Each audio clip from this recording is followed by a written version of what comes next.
This program contains graphic material, including offensive language. Viewer discretion is advised.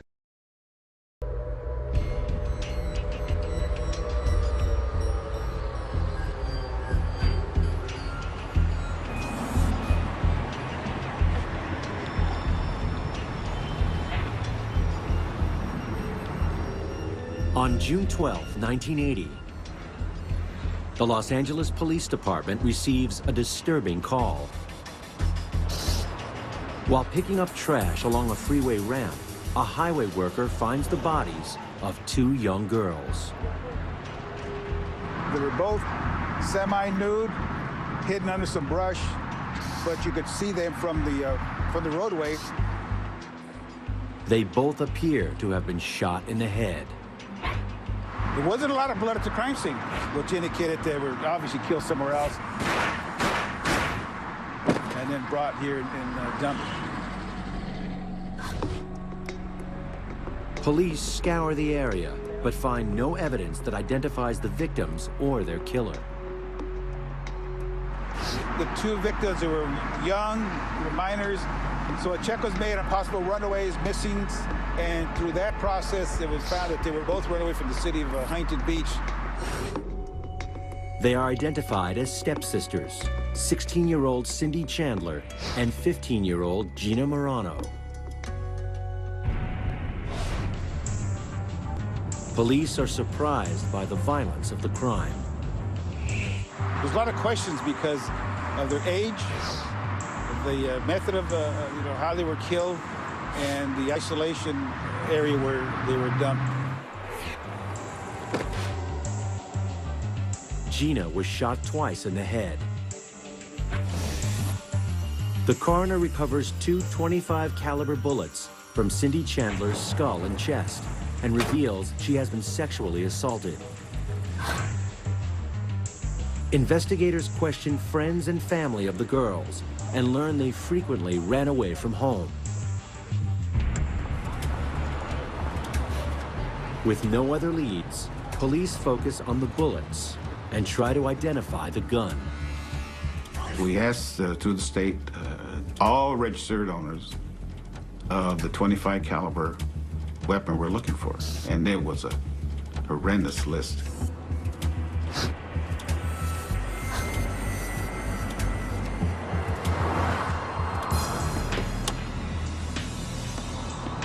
Two days later, on June 14th, LAPD gets another strange call. A woman claims that her boyfriend is bragging about killing the stepsisters and wants to confirm the details he told her. But there was no exchange of information, so she, out of frustration, just hung up. Carol Bundy seemed to be doomed from the start. Born in 1943, she was raised in Los Angeles. She had a terrible childhood, and both parents were abusive alcoholics. Carol was regularly punished very, very badly, very severely beaten, and rejected by her mother. When Carol was 14 years old, her mother died from a heart attack.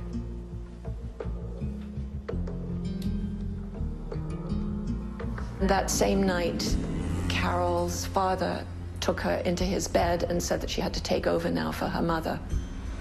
Her father crossed boundaries and sort of set her world into a whole different perspective.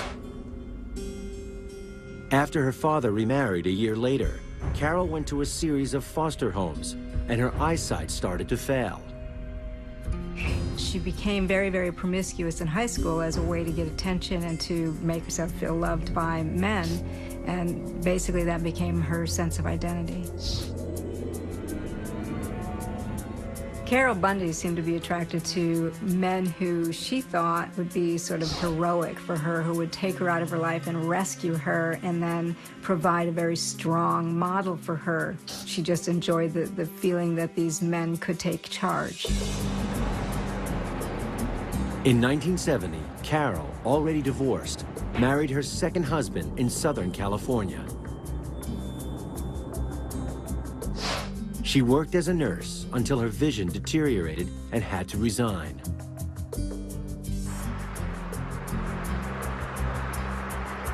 After 9 years, Carol's husband became physically abusive. She left and moved into a shelter for battered women. Carol put a gloss on it, the way she put a gloss on absolutely everything. She managed to idealize the most unpleasant situations. She would make excuses for everybody and could never really see reality. The vision problems almost became symbolic of her emotional blindness. In January 1979, Carol Bundy moved into a Los Angeles apartment complex. She soon fell for the building's married manager, Jack Murray. Jack was charismatic. He was a singer at the Little Nashville Country and Western Club, and he had scores of women who admired him greatly, and not necessarily from afar. He was married. He had 2 beautiful little children. And Carol was determined to get him away from his wife. It wasn't long before Carol and Jack became lovers. Jack took her to a doctor so that she could get her vision checked. She found out that she was not as blind as she thought she was, that her vision could be somewhat corrected, and that with glasses, the proper eyeglasses, she would be able to return to work. Carol was eventually hired as a vocational nurse at a nearby hospital and continued her affair with Jack. He used her sexually. He pretended that he would leave his wife for her. She stupidly gave him access to her safety deposit box, and he took quite a few $1,000s from her. And Carol, of course, was very angry and betrayed. After a year of waiting, she pleaded with Jack to get divorced. When he refused, Carol tried to bribe his wife, offering her $1,500 to leave him. Jack exploded, absolutely exploded, and ordered her off the property immediately when he found out that Carol had made this offer, paying her off with $1,500. On December 28, 1979, Carol went to the bar where Jack performed. She instantly became infatuated with a man named Doug Clark.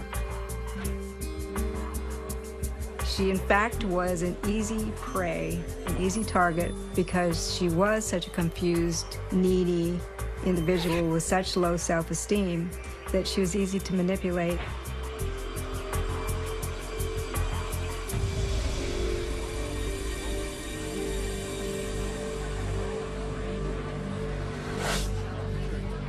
He zeroed in and asked her to dance, and Carol was immediately smitten. He just kind of murmured in her ear. She thought he was intelligent, he was nicely dressed.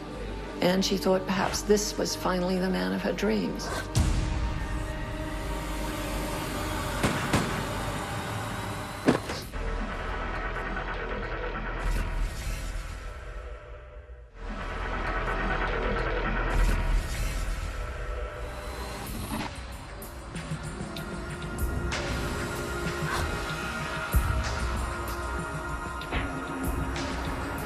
In June 1980, Los Angeles police investigating the gruesome murder of 2 teenage runaways receive a call from a woman claiming her boyfriend might be their killer. Carol Bundy thought she met the perfect man when she met Doug Clark.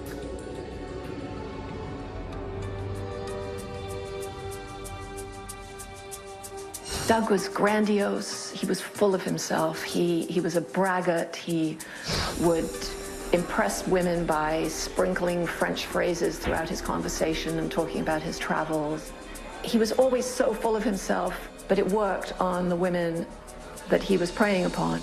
He knew to choose lonely women. He had an instinct for that.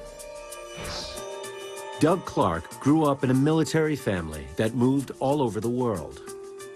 He often had no real supervision, no sense of role models. He was kind of a slacker in school. He was clever and he was smart, but he tried really getting away with as little effort as possible. He was initiated into sexual things when he was fairly young, and especially into deviant things.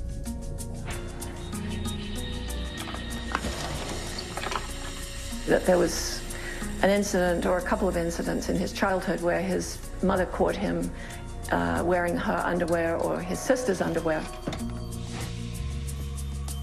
In high school, Doug was popular with the girls. Doug told me he had this taste for kinky sex, which is, you know, a little unusual in a high school boy, I think, who would take the trouble to set up a tape recorder underneath the bed and record his amorous liaisons and play them back for his friends later on. Doug's fetishes soon escalated to role-playing, sex toys, and sadomasochism. These things are now becoming very much part of his identity, and then they become addictions. Like any addiction, your body gets used to whatever it is you're using, and you want more, you want more. It's never enough to stay at the level you're at.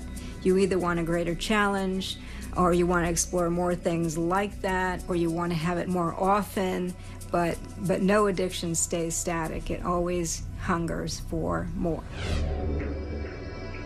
In 1967, Clark was drafted into the military. He chose the Air Force and moved to Southern California. He was honorably discharged 4 years later and took a job as a steam engineer in Los Angeles.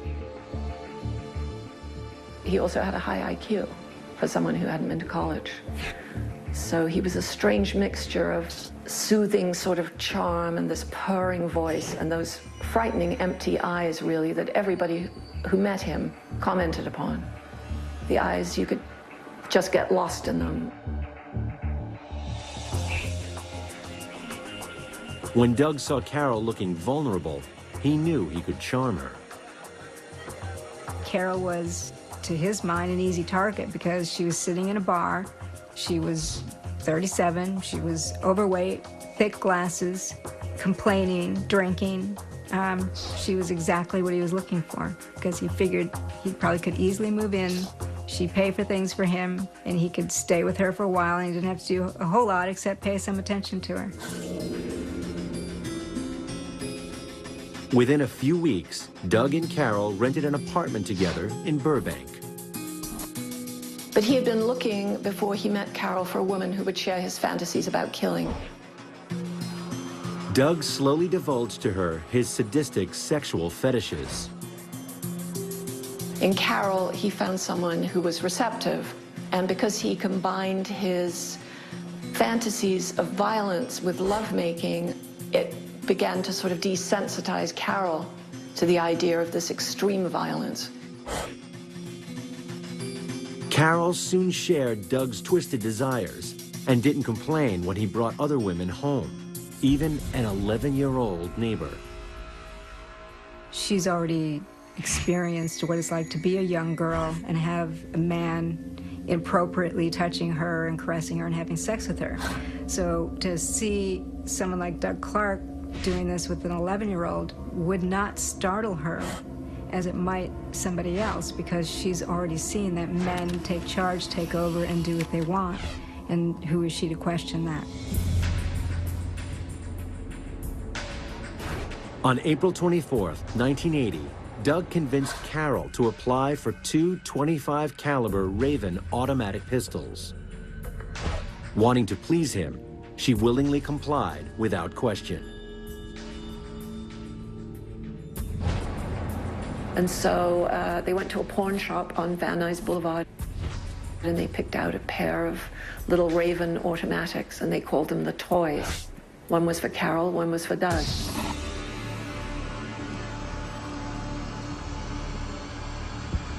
Doug prowls the streets of Los Angeles.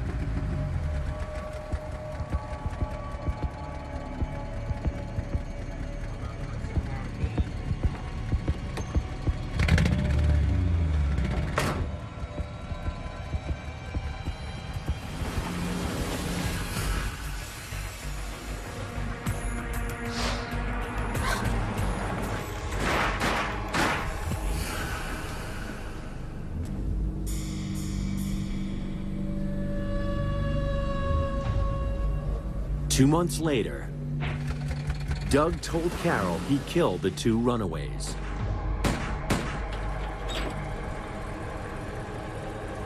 He knows that's not the right thing to do, but he's doing it. He's getting away with it, and he likes it, feels good. He doesn't understand why it's wrong. He's also a narcissist. This is a guy who's completely enclosed in his own little world, and what he wants for himself is all that matters. That's when Carol called the police to see if he was telling the truth. So when he comes home with blood on his clothes, he already knows she's not going to react. She's going to do what she needs to do to keep him. So he knows that. And now he's introduced her into yet one more thing, the reality of murder.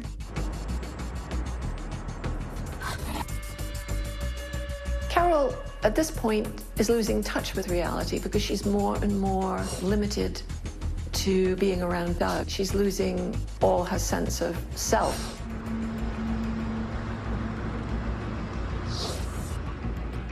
Soon, Carol joins Doug on his nightly escapades. Doug told her that he only wanted a woman who loved him enough to kill for him. And Carol was trying to prove her love to Doug. Then he tells her how he does it. He shows her where he's dumped a body, tells her how exciting it is, and then he takes her on an outing. Now that's going to be exciting. Why? Because it's intimacy. He's including me in this secret thing that he does. He trusts me. On June 20th, Carol helps Doug kill a prostitute. Carol got not only the adventure and the sense of importance, but she unfortunately did, I believe, get a sexual thrill out of it. They both did. While the police are still investigating the murders of stepsisters Cindy Chandler and Gina Morano, Carol gets pulled deeper into Doug's sadistic web. Carol had told Doug to make the murders progressively gruesome so that they'd be looking for a psycho and not somebody sane like him.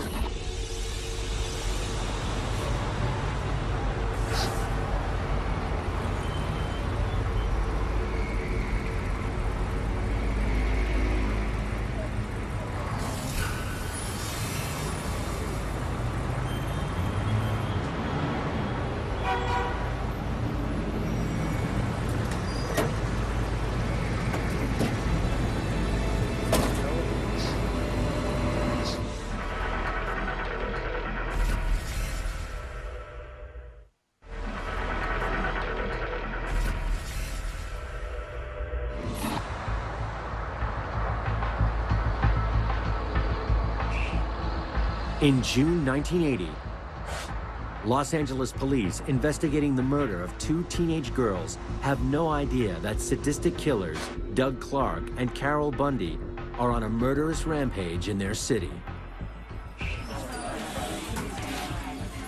On June 23rd, police receive a 911 call reporting gunshots in Burbank. When they arrive, they discover an unidentified woman lying in the gutter. She is fully clothed with a single gunshot wound to the head. She is later identified by her fingerprints as Karen Jones, a prostitute from Arkansas. 3 hours later, an employee at a nearby restaurant discovers the nude, decapitated body of a woman lying near the dumpster. I couldn't recall another case like this one. You know, decapitations are rare. We had other units out there looking, searching the trash containers up and down the street, you know, with the belief that the head would be found somewhere close by. So all that was done, motels were checked, anybody missing, and that whole area was investigated. But all they had at that time was the body, nothing else. Through fingerprints, she is identified as Exie Wilson. Like Karen Jones, found earlier that day, she is a prostitute from Arkansas. So the connection is made that they're working mates, and they've both been out here 2 days. They came together. Well, all of a sudden, you got a connection between the cases. But police have no reason to suspect the murders are connected to the stepsisters Gina Morano and Cindy Chandler. For the next few days, they canvass the area. News of the bizarre double murder spreads fast through the city. Doug Clark loves the publicity. As he began to see these things being written up in the newspaper and looking at what police officers were saying about the investigations, it tickled him to think that he knew what was going on. He was the one in control. And so to put a few little games out there and see what happened would just make him feel even better. Carol also enjoys the excitement and wants to please Doug.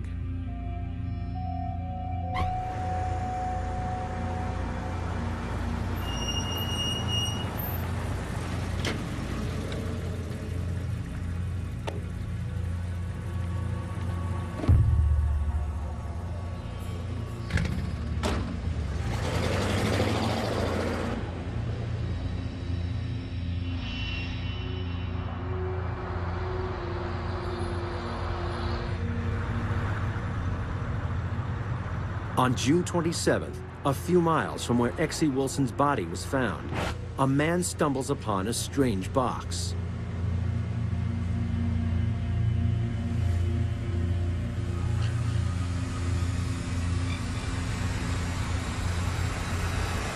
And in the box, wrapped in a pink T-shirt that said Daddy's Girl, was the head of Exie Wilson. When the head is found, and it's determined that it's frozen, once it's taken to the corner of and thawed out, then swabs are taken from the... This program contains graphic material, including offensive language. Viewer discretion is advised. neck-mouth area, and seminal fluid is found. Why would you keep it? Why would you keep it frozen? It was obvious to us that could be necrophilia. The coroner removes a .25 caliber bullet from Exie Wilson's head and compares it with the one that killed her friend, Karen Jones. And it was the same gun killed both girls. Police recall that Gina Morano and Cindy Chandler were also shot with a .25 caliber gun. Ballistics comparisons of the bullets from Cindy Chandler, Karen Jones, and Exie Wilson all show similar markings associated with a .25 caliber automatic Raven. Now we know, we got a serial murders going. Now we got a real sick individual who's out there. It just escalates the case.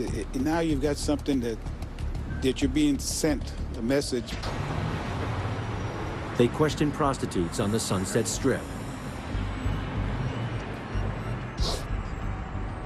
Investigators know there is a woman out there who can identify the killer. The biggest concern is to solve it. That's everybody's objective.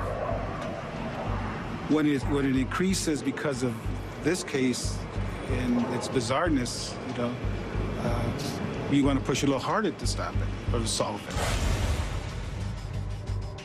After the discovery of Exie's head, Doug turns on Carol.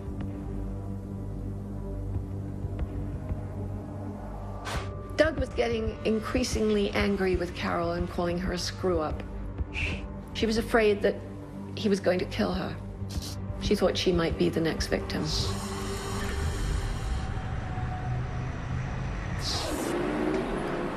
A few days later, on June 30th, another body is discovered. Her body is found decomposed in some trash area out in Fortier Boulevard in the valley. She is identified as Marnette Comer, a 17-year-old runaway from Sacramento. The coroner estimates she has been dead for at least 3 weeks. 2 .25 caliber bullets are recovered from the body. When we find that when she was last seen alive, she's wearing a pink shirt with a Daddy's Girl inscription. Where we figured, wow, here's the message he's sending us, because now he's delivering the other portion of the Exie, and in his sick mind, he's telling us, I've done others. It was frustrating because he's, It's a serious game we're playing here.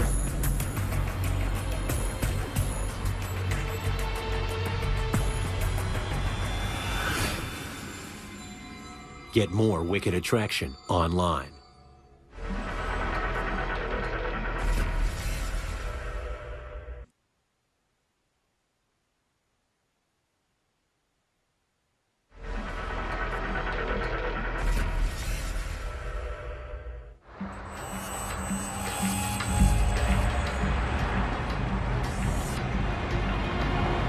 In Los Angeles in 1980, police are on the trail of serial killers Doug Clark and Carol Bundy after 5 women have been found brutally killed. On August 3rd, Carol Bundy contacts her old boyfriend, Jack Murray. She still has a thing for Jack, and she starts telling him and hinting at things that she and Doug are doing. She tells him she is afraid Doug will kill her, and she needs his help to get away. I don't think Jack Murray believed her at first. I think he thought that she was fantasizing. Jack agrees to meet her in his van later that night.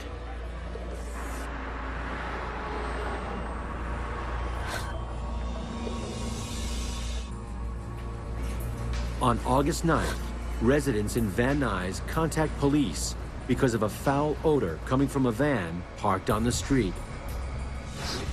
Police identify it as Jack Murray's van. I was expecting to find the body of Jack Murray. In my wildest dreams, I hadn't expected to find Jack in the condition that I found him. He was slumped over 2 chairs like a couch and bent over.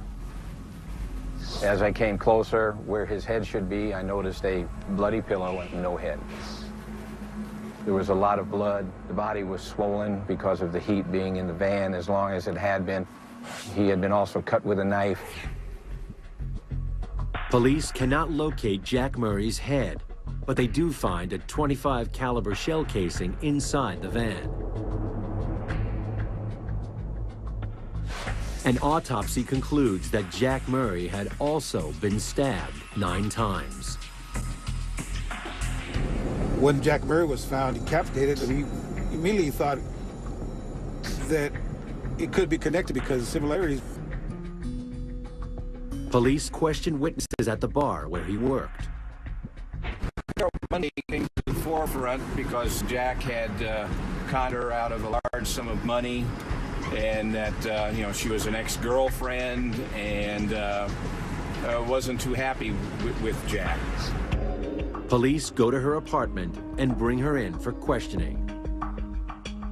Her roommate, Doug Clark, insists on accompanying her for support. Douglas wanted to come down to the station with us so he could be helpful.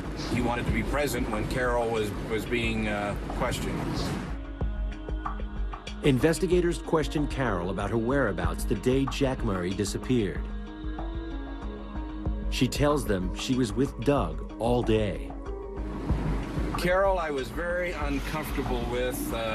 She was kind of a scary individual. She was nice one minute, cold the next minute, fluid one minute, disjointed the next. And I interviewed Clark, and we were in a very cool police station, and he is sweating profusely. He's nervous, agitated, but trying to be cooperative. Something was wrong. The man had some sort of guilty knowledge of exactly what I didn't know, but something was wrong. He tells me Carol was with him all night long and that she could not be involved. A few days later, on August 11th, Doug Clark calls the Van Nuys police. He changes his statement about the night Jack Murray disappeared. He was changing it to, yeah, she was there initially, but she left and didn't return again until 4 o'clock in the morning. So he tries to immediately throw it on her. She's a manipulative, crazy woman, which is what psychopaths will do. They immediately toss it and start blaming everybody else. I told him that I would be coming to see him, that we needed to talk about this in person rather than over the phone. That same day, police also receive a call from Carol Bundy. Carol felt that the net was closing on her and Doug. There was now too much evidence. She was too closely linked to Jack Murray. Too many people knew that she'd been talking to him that night. She was also still at that point very afraid of Doug and afraid that he would kill her. Carol confesses to killing Jack Murray. Carol lured Jack to the van to have sex, and she instead shot him in the head. She beheaded him because she didn't want the police to get the bullets. So it wasn't about, I'm going to cut Jack's head off because I'm so angry at him. It was really a matter of cleaning up after herself and making sure the police didn't get the evidence. What she forgot to do was to get the bullet casings. That's why she thought she was going to get caught. She tells them that she and Doug are the serial killers they have been looking for. It's fun to kill people, and if I was allowed to run loose, I'd probably do it again. I have to say, I know it's going to sound sick, it's going to sound psycho, and I don't really think I'm that psycho, but it's kind of fun. Like riding a roller coaster. Not the killing, not the watching of somebody die, because we didn't kill them in any way that they'd suffer.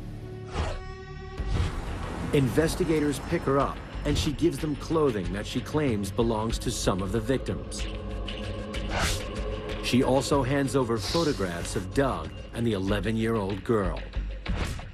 It is enough to arrest him on child molestation. Van Nuys police go to Doug's work. He sees me and he waves, big smile on his face, and in his mind at that time he thinks we're looking at Carol. It felt very good to shake his hand and put the handcuffs on him. Yeah, I enjoyed that moment. They hold him on the child molestation charges while they search for evidence to connect him to the murders. While police question Doug, Carol confesses to everything. When they discovered Jack Murray's body, and I want to make this particular clear, because Doug didn't do Jack, I did Jack, that he wasn't in no way involved with Jack Murray's things. So hang him on his own stuff, don't hang him on mine. Police ask her what she did with Jack Murray's head. As Carol described it, she tells Doug, I brought Jack home with me. Doug gets mad. What the hell are you doing? You know I don't like the guy. Why? And she laughs, brings out the bag, black trash bag, shows it to Doug. He looks inside, and they laugh. They left and found an area where the trash was out for the night to be picked up next morning, so they disposed of it. But she brought it home as a trophy to show him that I'm just as good as you. Investigators have Carol's confession, but with no solid evidence to support her statements, they fear Doug will soon be back out on the streets. Typically, in any case, the work really starts after you make the arrest. You've done all the stuff before, all the forensics. Now you've got them. Now you've got to prove it. Doug admits helping Carol dispose of Jack Murray's head, but he denies any involvement in the murders. He immediately said, I did not do anything. She and Jack Murray did this together. They were in on it. Even in custody, Doug's confidence does not waver. He knows the guns are in Carol's name, and that police have no physical evidence against him.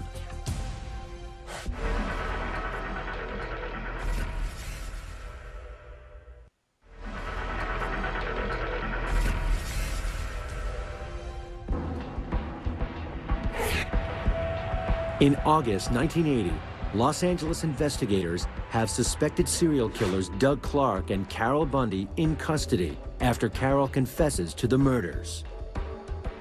But police struggle to find any evidence to back up her claims. Investigators search Carol and Doug's apartment. They find numerous pornographic magazines and adult toys, but no murder weapon. The biggest issue, of course, was the guns. She referred to them as the toys. That was how she described the guns, the toys. And they were matching 25 auto Ravens. He had his, she had hers. We asked, where are the guns? Where is your gun? He said, well, Doug has them. We had checked his locker, his work area, nothing. On August 13th, Carol Bundy is arraigned for the murder of Jack Murray and held without bail until her preliminary hearing. Investigators question Carol about Cindy Chandler and Gina Morano. She tells them Doug picked them up on the Sunset Strip. Talking to Carol about murder is like we're exchanging a recipe in her mind. Very simple, very this and very that. Okay, the two sisters were called the twins because they were sisters. The brunette girl, the 15-year-old, she didn't have a chance even to be aware of what was going on. It was bang, bang. She says after he shot them, he kept their corpses in a storage garage for his pleasure until he later dumped their bodies. The subject of necrophilia is pretty murky, and I don't think it's very well understood. But my instinctive feeling, knowing that Doug tended to shoot women who either upset him in some way or insulted him, is that a dead woman can't laugh at you or comment on your sexual performance. Police inspect Doug's storage facility in Van Nuys. The garage is empty, but the first noticeable item is the concrete floor. There is a clean area in the square. We had been told by Carol about Doug having a mattress in this location, and the remaining concrete floor was just full of a red substance. You can see the coloring of red, drag marks, a bloody shoe print impression on the floor. So it was just a horrendous crime scene. They recall what Doug was wearing when he was arrested. He was wearing a 3/4 high boot. The next morning, he went and took him from him at the jail. Doug's boot matches the bloody shoe print found in the garage. Police also inspect Doug's car and find bullet holes and dried blood inside.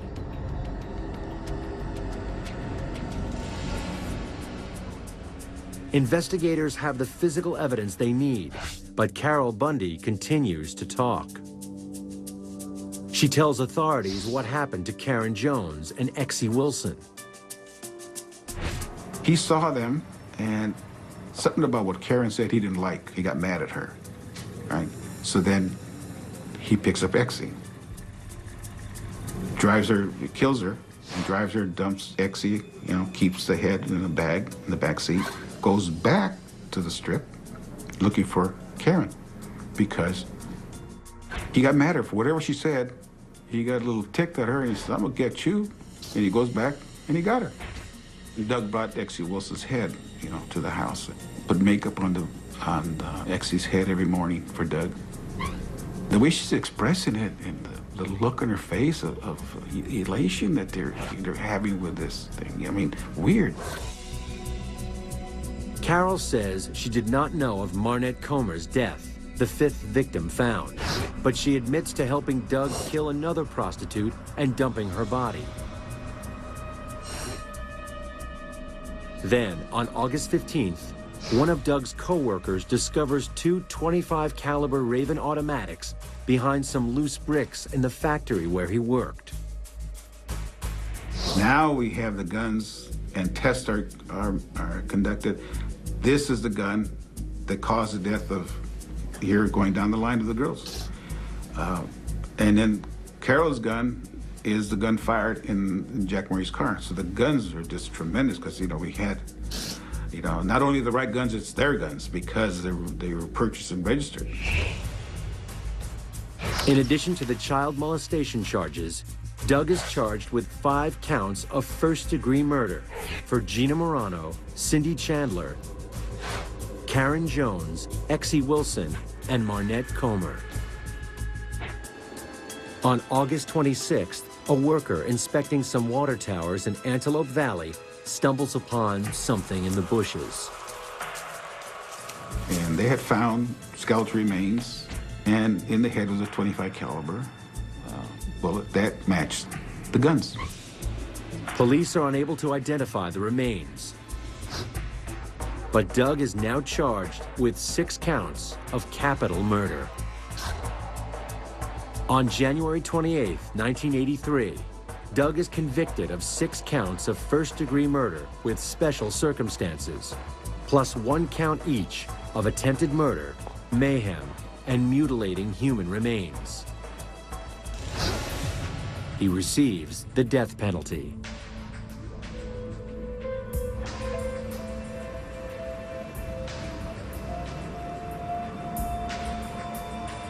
Two months later, a 7th unidentified victim is found. Carol confesses that it is the prostitute she helped Doug kill. Carol is now charged with 2 counts of first-degree murder. She attempted to go in to say not guilty by reason of insanity. That was what she initially was going to plead, meaning I was so under his spell that I was utterly psychotic at the time of each of these crimes. Instead, she realized she had no footing. She was not going to get any psychiatrist or psychologist to back that up, and so she decided to just confess to it and take her medicine, essentially. On May 2nd, 1983, Carol signs a plea agreement that spares her from the death penalty. She receives 52 years to life for the murder of the unidentified prostitute and Jack Murray. I don't think for a minute that Carol would have killed anyone without Doug in her life. She may have had this, and undoubtedly did have an incredible residue of anger in her left over from her childhood. But I don't think for a minute that Carol would have killed anyone if it hadn't been for Douglas Clark. This program contains graphic material, including offensive language. Viewer discretion is advised.